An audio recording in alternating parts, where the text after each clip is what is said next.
Every other day, mastering an important English phrase. Hello learners. Welcome back to another exciting English language lesson. Today, we're going to dive into a very common, but sometimes confusing phrase in English, every other day. By the end of this video, you'll have a clear understanding of how to use it in your everyday conversations. Let's start with understanding what every other day means.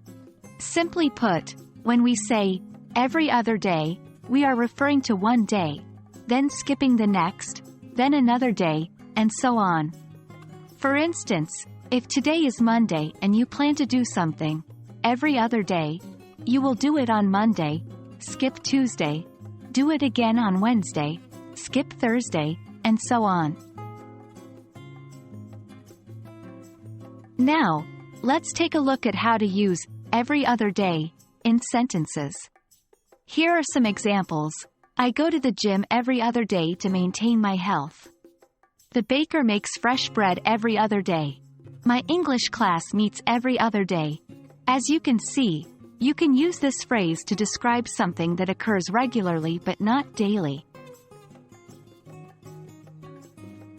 You can also use the structure of every other with different time periods.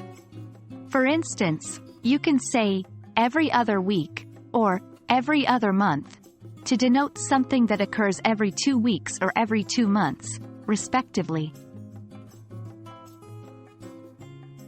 Now, it's your turn to practice. Try to form a sentence using the phrase every other day in the comments below this video.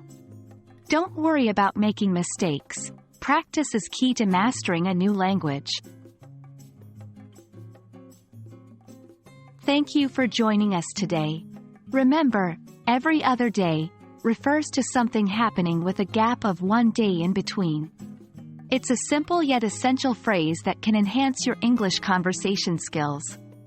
We hope this lesson was helpful, and we're excited to see your practice sentences in the comments. Until our next lesson, keep practicing and keep learning.